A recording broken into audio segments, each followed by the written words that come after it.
Everyone. तो आज हम देखते हैं रचना शरीर का चतुर्थ अध्याय जिसका नाम है अस्थि विज्ञानम। मॉडर्न में क्या बोलेंगे इसको? ऑस्टियोलॉजी। ठीक है। तो यहाँ पर जो वर्ड दे रखा है ऑस्टियोलॉजी, ये दो वर्ड से मिलके बना हुआ है। ठीक है। पहला होता है ऑस्टियो, दैट इज बोन, और जहाँ पर भी आप कहीं पर भी लॉजी देखेंगे तो इसका सीधा सा आप मतलब समझना टू स्टडी। ठीक है। तो यहाँ पर बोन की स्टडी होती है, that is known as osteology. तो हम ऑस्टियोलॉजी में ही पढ़ेंगे यहाँ पर। तो इसमें कुछ पॉइंट्स हैं। मनुष्य शरीर का आधार अस्थियाँ हैं। ठीक है। अस्थियाँ ही स्ट्रक्चर ऑफ बॉडी डिसाइड करती हैं, कैसी बॉडी होगी, कैसा उसका आकार होगा। नेक्स्ट पॉइंट है शरीर के सभी अंग प्रत्यंग अवयव एवं अन्य 6 धातुएं इन्हीं अस्थियों पर आधारित होती हुई अपने अपने कार्य संपादन में समर्थ होती हैं। अपनी 7 धातुएं होती हैं, सातों धातु एक दूसरे पर निर्माण करती हैं। ठीक है। एक दूसरे पर ही पूरी तरह डिपेंड होती हैं। अगर रस धातु अच्छी नहीं बनी है तो ना ही रक्त बनेगी, ना ही मांस बनेगा, ना ही अस्थि बनेगी। फिर आगे के सारे जो भी हमारी धातु होंगी सारी डिसबैलेंस हो जाएंगी। इसी कारण शरीर के सप्त धातुओं में शरीर रचना की दृष्टि से अस्थियों का विशेष महत्व बताया गया है। इन्हीं अस्थियों पर मांसपेशियां लगी होती हैं, ये तो हम जानते ही हैं। बोन्स होती हैं, उन पे मसल्स अटैच होती हैं, लिगामेंट्स होते हैं, टेंडन्स होते हैं, स्किन होती है। तो अगर बोन्स ही बेकार होगी तो इन दोनों का नरिशमेंट कैसे होगा? इन सब का वो भी बेकार हो जाएंगे। इसीलिए उस पर ही, अस्थियों पर ही आधारित होता है।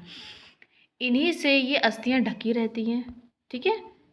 अस्थियां होती हैं, उसमें मांस हो गया, स्किन हो गया, फैट हो गया, लिगामेंट हो गया, तो हमारी पूरी अस्थि को ये कवर कर लेती है। अब एक आचार्य सुश्रुत ने शारीर स्थान चैप्टर नंबर 5 श्लोक नंबर 21 दे रखा है, श्लोक दे रखा है। तो श्लोक देखते हैं हम। आभ्यंतर्गते सारे यथा तिष्ठन्ति भूरुहा अस्थि सारेस्तथा देहा धीर्यन्ति देहिनाम ध्रुवम। अब इसका मीनिंग देखते हैं हम। शरीर धारण में अस्थियों की प्रधानता बताते हुए 3 श्लोकों में वर्णन किया है, जिनका भाव इस प्रकार है। जिस प्रकार वृक्ष अपने अंतर्गत रहने वाले सारों पर आश्रित रहता है, उसी प्रकार जीवधारियों का शरीर भी अस्थि रूपी सार पर आधारित रहता है। सिंपल, ये तो हम पॉइंट स्टार्टिंग में पढ़ ही चुके हैं। इन्हीं अस्थियों का सहारा लेकर सिराएं और स्नायु, ठीक है, के द्वारा मांस अस्थियों से बंधा रहता है। इसी कारण यह अस्त व्यस्त नहीं होता और त्वचा तथा मांस नष्ट होने पर भी सारभूत अस्थियां नष्ट नहीं होती, क्योंकि यह शरीर की सबसे स्थिर और कठिन धातु है। अस्थि क्या है? शरीर सप्त धातु में सबसे स्थिर, स्टेबल और कठिन, हार्ड धातु है। ये तो हम जानते हैं इतना। अस्थि शब्द की अब हम निरुक्ति देखते हैं और उसका अर्थ देखते हैं। तो अमरकोश भाई बोलते हैं कि किसम कुल्यम अस्थि च, ये इन्होंने श्लोक दे रखा है। अस्थि की अब उत्पत्ति देखते हैं। उत्पत्ति देखें तो मेदसु अस्थि प्रजायते, मेद अस्थि को उत्पन्न करता है। ठीक है। क्वेश्चन आया कि अस्थि को कौन उत्पन्न करता है? तो मेद। फिर नेक्स्ट है हमारा अस्थि की पंच भौतिक रचना। तो इसमें फर्स्ट पॉइंट है पृथ्वी, जल, तेज, वायु और आकाश, इन 5 महाभूतों द्वारा शरीर के सभी अंगों का निर्माण होता है। ये तो हम सभी जानते हैं। जब हमारा गेस्टेशनल पीरियड होता है तभी हमारे शरीर में आत्मा, पंच धातु, दोष धातु सबका निर्माण हो जाता है। शरीर का संपूर्ण रिक्त भाग आकाश महाभूत द्वारा बना है। ये तो हमने पहले चैप्टर्स में भी पढ़ा हुआ है कि जितने भी कैविटी है हमारी बॉडी में, जितने भी रिक्त स्थान हैं, उन सब में क्या होता है? हमारा आकाश महाभूत होता है। ठीक है। सभी गतियां वायु द्वारा होती हैं, पाक क्रिया अग्नि महाभूत द्वारा होता है, ये तो हम जानते ही हैं। जो हमारा वायु होता है, वायु दोष होता है, वो ही मूवेबल होता है और बाकी के कफ और पित्त धातुओं को ही वो गति प्रदान कराता है। वरना वायु ना हो तो ना ही पित्त अपनी जगह से स्थान से चल पाएगा, ना ही कफ अपने स्थान से चल पाएगा। ठीक है। एक श्लोक भी बताया गया है कि पित्त पंगु कफ पंगु। ठीक है। इस तरीके से एक श्लोक है, वो आप आगे पढ़ेंगे। तो नेक्स्ट है पाक क्रिया अग्नि महाभूत द्वारा होती है। ये तो हम सिंपल से जानते हैं कि जो हमारा डाइजेशन होता है वो अग्नि महाभूत से होता है। ठीक है। ये वायु महाभूत हो गया, ये हमारा अग्नि। आर्द्रता और गीलापन जल महाभूत से होता है। आर्द्रता मतलब जो भी स्निग्धता होती है, जो भी अंचुअसनेस होती है, गीलापन होता है, वो हमारा जल महाभूत करेगा। सिंपल सा है। कठिन भाग हमारा अस्थि आदि पृथ्वी महाभूत द्वारा निर्मित होता है। अपनी ऊष्मा से पृथ्वी अग्नि आदि का संघात होकर मेद धातु खर और कठोर हो जाता है। ऊष्मा से पृथ्वी अग्नि आदि का संघात होकर जो मेद धातु होता है वह खर और कठोर हो जाता है और वो फिर अस्थि बन जाती है। इससे अस्थियां बन जाती हैं, सिंपल। इसी प्रसंग में आगे लिखा है कि वायु और आकाश आदि भावों से अस्थि में सुषिर भाग होता जाता है, अतः अस्थि महाभूत होता है। अब हम देखते हैं अस्थि का निर्माण, ऑस्टिफिकेशन। ग्रहण किए हुए आहार का पाक होने पर रस धातु की उत्पत्ति होती है। उसी उत्पत्ति क्रम से प्रत्येक धातु का स्वअग्नि द्वारा पाक होकर निर्माण होता है। जैसे कि रस हो गया, ठीक है, फिर रक्त हो गया हमारा, रस, रक्त, मांस, मेद, अस्थि, मज्जा, शुक्र और फिर देन लास्ट हमारा क्या बनता है, ओज। तो हमने कोई भी आहार का इंटेक किया, ठीक है, दाल रोटी चावल, सबसे पहले वो हमारी बॉडी में हमने इंटेक किया, स्टमक में गया, डाइजेशन हुआ, तो जाके सबसे पहले हमारी कौन सी धातु पूर्ण होगी, रस धातु, फिर उसके बाद रक्त धातु, फिर उसके बाद मांस, मज्जा, फिर हमारी अस्थि बनेगी, फिर मज्जा, शुक्र और फिर देन ओज। इसीलिए सारी धातु एक दूसरे पे टोटली डिपेंड होती हैं। रस बिगड़ गया तो बाकी की धातु की उम्मीद ही मत करो कि अच्छी होंगी और हमारा ओज अच्छा होगा। फिर हम ये देखते हैं, ये स्ट्रक्चर सारी बोन्स का दे रखा है जो कि हम एनाटमी में मॉडर्न में पढ़ेंगे। सारी बोन्स दे रखी हैं इसमें। हाँ, तो अब हम एक श्लोक और देखते हैं जो कि बहुत इंपॉर्टेंट श्लोक है, आप इसको अच्छे से याद कर लीजिए। ये आप जितनी भी 7 धातु हैं सारी धातु में ये श्लोक डाल सकते हैं। कितना अच्छा है ना। कोई भी धातु आ जाए कि रस धातु का वर्णन करें या रक्त धातु का वर्णन करें या अस्थि का वर्णन करें, आप ये श्लोक डाल सकते हैं। तो इसीलिए आप याद कर लीजिए इसको। तो श्लोक है हमारा, रसाद रक्तम ततो मासम मासम मेदस्थो अस्ति च अस्थनो मज्जा तत् शुक्रम शुक्राद गर्भ प्रसादजः। ठीक है, इसका अर्थ है रस से रक्त, रक्त से मांस, मांस से मेद, मेद से अस्थि, अस्थि से मज्जा, मज्जा से शुक्र और शुक्र से गर्भ की उत्पत्ति होती है। ये हम पहले ही पढ़ चुके हैं। ठीक है, 8 या 10वें सप्ताह में अस्थि का निर्माण आरंभ हो जाता है। गेस्टेशन पीरियड में 8 से 10 वीक में हो जाता है।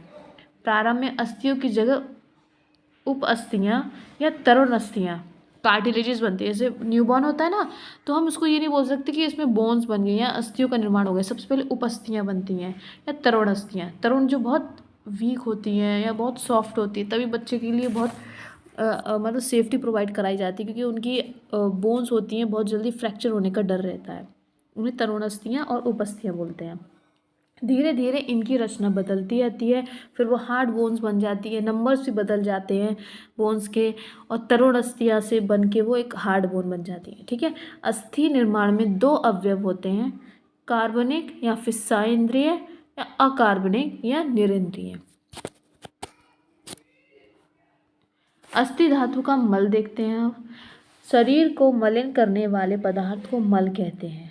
ठीक है, प्रत्येक धातु पाक क्रिया द्वारा 2 अंश उत्पन्न होते हैं, प्रसाद और गिट्ट। ये तो सिंपल सा, हमने कोई भी आहार इनटेक किया, सपोज दैट क्या होगा, स्टमक में जाएगा। स्टमक में जाने का जो हमारा डाइजेशन होगा, that will be divided into 2 parts. Okay,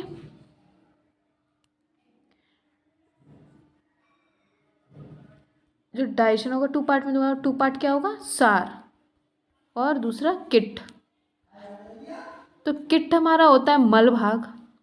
ठीक है, मल भाग, वेस्टेज जो कि हमारा एक्सक्रीट आउट होना है बॉडी से। ठीक है, और जो सार भाग होता है that is the essential part और द एक्सट्रैक्ट, जो हमारी बॉडी में एब्जॉर्ब होके हमें नरिशमेंट देगा और हमारे ओज की वृद्धि करेगा। ठीक है, तो वही इसमें बताया कि प्रसाद और किट भाग में बदल जाता है। किट भाग से उत्पन्न द्रव का नाम मल होता है। ठीक है, जो कि मल हमें बाहर निकालना होता है, एक्सक्रीटा। अब अस्थि की हम संख्या देखते हैं। चरक सुश्रुत एवं आधुनिक मत से अस्थि गणना बताते हुए लिखा है कि शाखाओं में 30 इंटू 4 इज इक्वल टू 120 अस्थियाँ, मध्य शरीर में ट्रंक रीजन में 117 117, ग्रीवा से ऊपर 63, तो टोटल हो गई हमारी 300। ठीक है, ये हमारी न्यूबॉर्न बेबी की बता रहे हैं। फिर चरक का अनुसार देखें तो चारों शाखाओं में 32 हो गई, इंटू 4 इज इक्वल टू 128। मध्य शरीर में देखें तो 140, ग्रीवा से ऊपर देखें तो 92, तो चरक बोलते हैं कि टोटल अस्थियाँ 360 होती हैं। अब मॉडर्न एस्पेक्ट से देखें, आधुनिक मत से, तो शाखाओं में हमारी 30 इंटू 4 इज इक्वल टू 120, मध्य शरीर में हमारी हो गई 50, ग्रीवा से ऊपर हो गई 36, तो टोटल हमारी 206 हो गई। ये हमारा एडल्ट का बता रखा है। ठीक है, प्राचीन और आधुनिक मत अनुसार अस्थियों में पंच और चतुर्विध भेद परस्पर, अब इसमें भेद बता रखे हैं आधुनिक और प्राचीन मत से। तो पंचविध भेद देखते हैं हम इसका। तो पंचविध भेद है हमारे, एतानि पंचविधानि भवन्ति तदथा कपाल रूचक तरुण बलय नलक संघानी। इसका संधि विच्छेद करके देखते हैं हम। कपाल रूचक तरुण वलय नलक, ठीक है, ये 5 प्रकार हो गए। नीचे भी दे रखा है, अर्थात कपाल रूचक तरुण वलय नलक नाम से 5 प्रकार बताए गए हैं। अब हम इन सबका एक एक इंडिविजुअल इनकी स्टडी करते हैं। तो सबसे पहले हमारे कपाल अस्थियाँ आ जाती हैं। जो अस्थियाँ मिट्टी की घड़े के टुकड़े के समान होती हैं उन्हें कपाल अस्थि बोलते हैं। जैसे होती है ना थोड़ा कॉनकेव कॉन्वेक्स शेप में जो होती हैं उन्हें कपाल अस्थियाँ बोलते हैं। घड़े के टूटे हुए टुकड़ों को कपाल कहा जाता है। इसी कारण आकृति सदृश होने से कपाल उसकी तरह दिखता है, इसीलिए उसका नाम कपाल अस्थि रख दिया है। ये हम देख सकते हैं जो हमारे 206 बोन्स टोटल होती हैं एडल्ट में। ओके,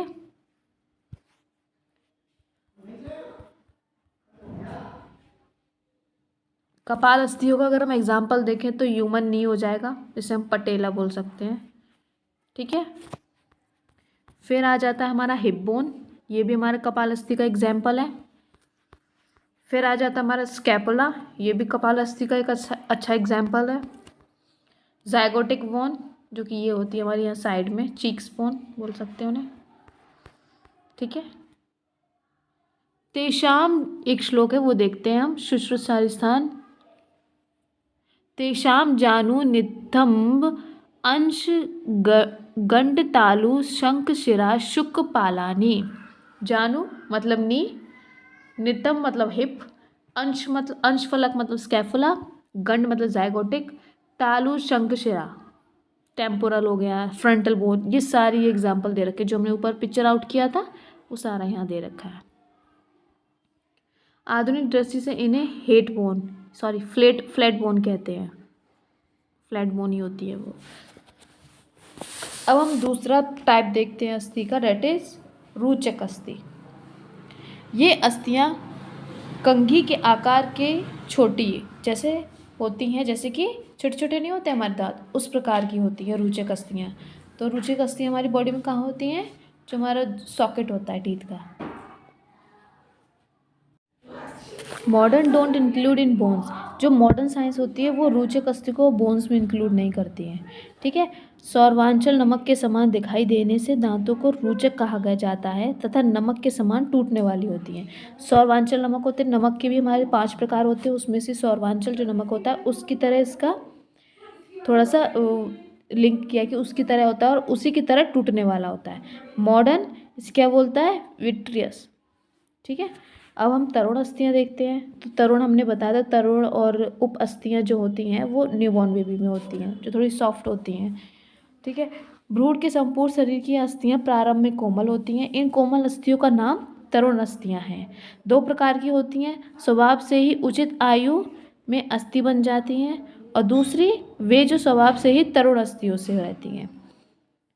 दो प्रकार की इसमें बताई गई हैं। जैसे पहले हम देखें तो वह जो स्वभाव से ही मतलब स्टार्टिंग से न्यूबॉर्न में एक प्रॉपर हार्ड बोन्स बन जाती हैं, और दूसरी होती हैं जो पहले तरुण अस्थियां बनती हैं फिर आगे चल के एक प्रॉपर अस्थि बनती हैं। ये है, ये हम देख सकते हैं बच्चों की, ये होती हैं तरुण अस्थियां, और ये हम देख सकते हैं अपनी रोचक अस्थियां। ठीक है, इन अस्थियों में अस्थि भवन मतलब ओसिफिकेशन का कार्य पूर्ण नहीं होता है। तरुण अस्थियों का, जो तरुण अस्थियाँ होती हैं उसमें ओसिफिकेशन की प्रोसेस नहीं हुई होती हैं। इनमें नाक, कान, ग्रीवा तथा नेत्र कोश है। इनमें तरुण अस्थियाँ होती हैं। Modern don't include it in bones, जो तरुण अस्थियाँ होती हैं वो बोन्स में इंक्लूड नहीं करती हैं। They include in cartilages, cartilages बहुत सॉफ्ट से होते हैं ना, so they think that they are not the bones but they are the cartilages. इसमें श्लोक दे रखा है, ग्रहार कर्ण ग्रीवा अक्षि कोक्षे तरुणानी, ये उसके एग्जाम्पल हैं तरुण अस्थियों के।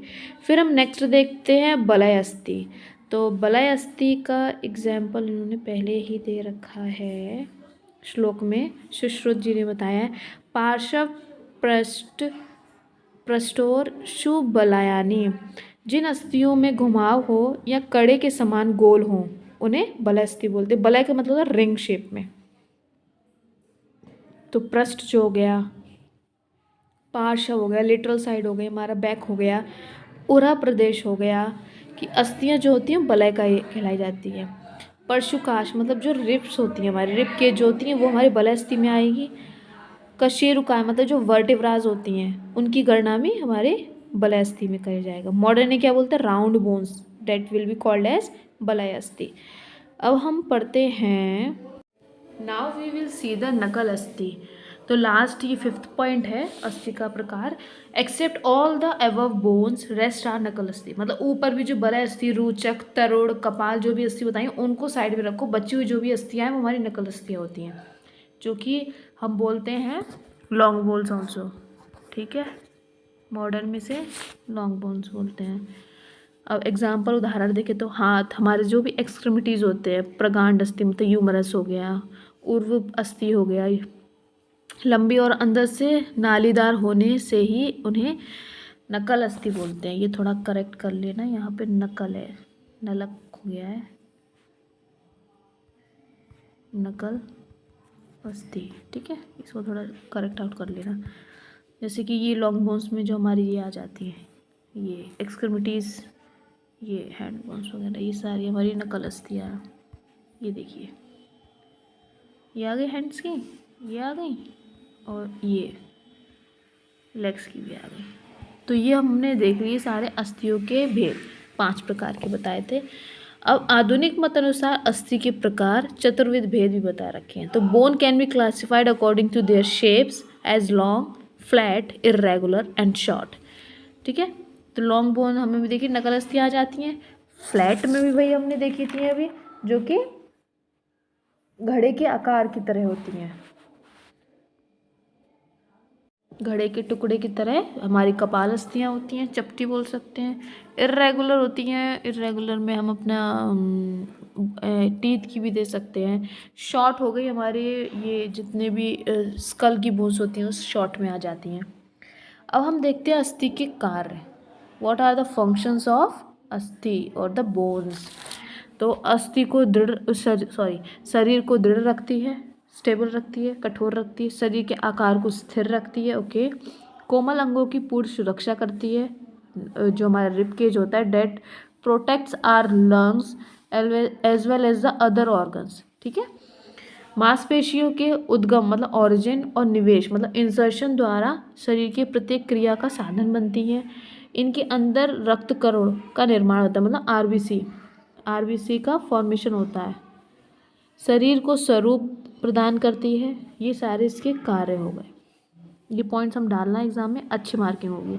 फिर देखते हैं प्रत्येक अस्थि का शल्य तंत्र की दृष्टि से महत्व देखें। अब तो अस्थि भग्न को जोड़ने के लिए, ओके, संधि च्युत को ठीक करने के लिए, ठीक है, व्रण की गहराई के ज्ञान के लिए, अस्थि क्षय और वृद्धि की स्थिति ज्ञान लेने के लिए, विकृत अस्थि को निकालने के लिए, किसी स्थान से शल्य निकालने के लिए, शरीर के किसी भाग पर चीरा लगाने के लिए, बाल, युवा, वृद्ध या स्त्री के शरीर पर किसी भी शल्य क्रिया करने से पहले। हमें एक तरह का महत्व पता चल जाएगा हमारे शल्य तंत्र का प्रत्येक अस्थि में। तो ये सारे कुछ पॉइंट्स हैं जो हमें अपने इस चैप्टर में लिखने हैं, अस्थि विज्ञानम और द ऑस्टिफिकेशन। ये तो हमने एक तरह का इसका वर्णन देखा है, एक छोटा सा इंट्रोडक्शन देखता है। बाकी का जो हमारा डिटेल में जो स्टडी होती है वो हम मॉडर्न में पढ़ते हैं। हर एक बोन्स को, उसके पार्ट्स हो गए, उसके मसल्स ऑरिजिन हो गए, उसके लिगामेंट्स हो गए, वो सब हम मॉडर्न एनाटॉमी में पढ़ते हैं। तो इतना आपको आयुर्वेद में इतना पढ़ना है, 2-3 श्लोक हैं वो पढ़ने हैं, बाकी का आप मॉडर्न से पढ़ेंगे। Okay, thank you.